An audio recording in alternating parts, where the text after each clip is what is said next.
Halo teman-teman semua, perkenalkan nama saya Ariadna Miranda Mautilu. Saya mahasiswa dari Institut Agama Kristen Negeri Kupang.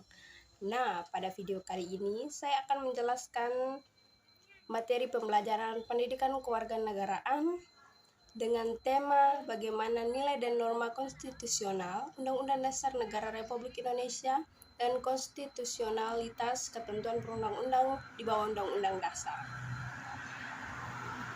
Setiap nilai dan norma yang berlaku di Indonesia diatur oleh konstitusional. Kita masuk pada bagian yang pertama, A. Menelusuri konsep dan urgensi konstitusi dalam kehidupan berbangsa bernegara. Istilah konstitusi itu sudah tidak asing lagi di telinga kita. Konstitusi itu dikenal dalam sejumlah bahasa. Dalam bahasa Inggris itu dikenal dengan constitution, dalam bahasa Belanda dikenal dengan constitution, dalam bahasa Perancis dikenal dengan constituteur, dalam bahasa Jerman Verfassung, sedangkan dalam bahasa Arab dikenal dengan istilah masyuritia. Constituteur dan constitution, kata pertama berarti membentuk, mendirikan atau menyusun, dan kata kedua susunan atau pranata. Dengan demikian, konstitusi memiliki arti permulaan dari segala peraturan mengenai suatu negara. Nah, secara etimologis, istilah konstitusi dalam berbagai bahasa memiliki 3 pengertian, yaitu dalam arti luas, arti tengah, dan arti sempit. Dengan demikian, secara umum konstitusi adalah ketentuan dan aturan mengenai ketatanegaraan atau undang-undang dasar suatu negara. Kita masuk yang kedua, B. Perlunya konstitusi dalam kehidupan berbangsa negara Indonesia. Konstitusi sangat penting dalam sebuah negara. Kenapa dikatakan sangat penting? Karena konstitusi merupakan sebuah dokumen nasional bersifat mulia dan sekaligus merupakan dokumen hukum dan politik. Dengan adanya konstitusi akan mencegah penyalahgunaan kekuasaan. Konstitusi memiliki arti penting bagi negara karena tanpa konstitusi bisa jadi tidak ada negara.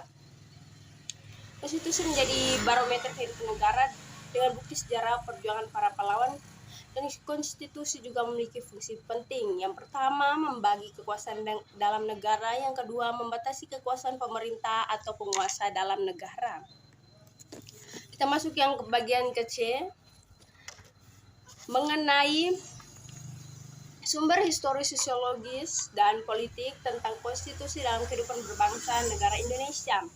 Setiap kekuasaan pasti memiliki kecenderungan untuk berkembang menjadi sewenang-wenang. Inilah alasan mengapa diperlukan konstitusi dalam kehidupan berbangsa negara Indonesia. Konstitusi dalam kehidupan berbangsa negara Indonesia, yakni untuk membatasi kekuasaan pemerintah agar tidak memerintah dengan sewenang-wenangnya. Secara historis, sosiologis, dan politik, konstitusi berasal dari perjuangan para pahlawan. Konstitusi dapat berupa hukum dasar tertulis yang lazim disebut Undang-Undang Dasar dan dapat pula tidak tertulis. Atas dasar demikian, maka konstitusi lebih tepat diartikan sebagai seperangkat peraturan tertulis dan tidak tertulis. Kita masuk yang bagian yang ke D, yaitu membangun argumen tentang dinamika dan tantangan konstitusi dalam kehidupan berbangsa negara Indonesia. Menengok perjalanan sejarah Indonesia merdeka, ternyata terjadi dinamika ketatanegaraan seiring berubahnya konstitusi atau undang-undang dasar negara yang diperlakukan. Mengapa demikian? Karena sejak semula Undang-Undang Dasar Negara Republik Indonesia tahun 1945 oleh Bung Karno sendiri dikatakan sebagai undang-undang kilat yang akan terus disempurnakan seiring dengan perjalanan zaman atau masa yang akan datang. Sehingga dalam perkembangan terjadi perubahan Undang-Undang Dasar 1945 mulai dari era reformasi, pra-reformasi hingga era reformasi. Sampai pada saat ini perubahan yang dilakukan terhadap Undang-Undang Dasar Negara Republik Indonesia tahun sebanyak 4 kali, yakni tahun 1999, tahun 2000, 2001, dan 2002. Perubahan yang dilakukan dimaksudkan guna menyesuaikan dengan tuntutan dan tantangan yang dihadapi saat itu. Nah, yang berikut kita masuk yang bagian E, mendeskripsikan esensi dan urgensi konstitusi dalam kehidupan berbangsa dan negara. Pentingnya konstitusi atau undang-undang dasar negara adalah sebagai pemberi pegangan dan pemberi batas, sekaligus bagaimana kekuasaan negara dijalankan. Undang-undang dasar mempunyai kedudukan tertinggi dalam hukum suatu negara. Dalam proses perubahan Undang-Undang Dasar 1945, seluruh komponen berpartisipasi aktif dalam 4 kali sidang MPR. Undang-Undang Dasar 1945 mengalami perubahan sebagai berikut. Yang pertama, perubahan pertama dihasilkan pada sidang umum MPR tahun 1999, yaitu tepatnya tanggal 14 Oktober sampai 21 Oktober tahun 1999.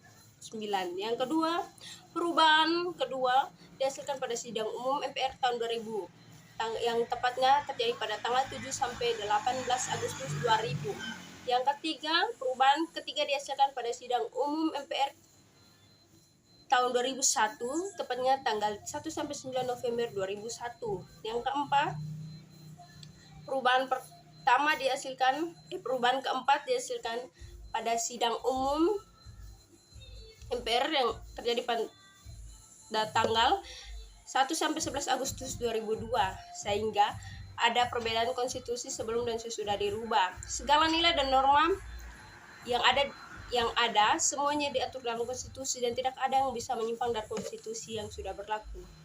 Demikian penjelasan saya mengenai materi pendidikan kewarganegaraan. Shalom, Tuhan Yesus memberkati kita semua.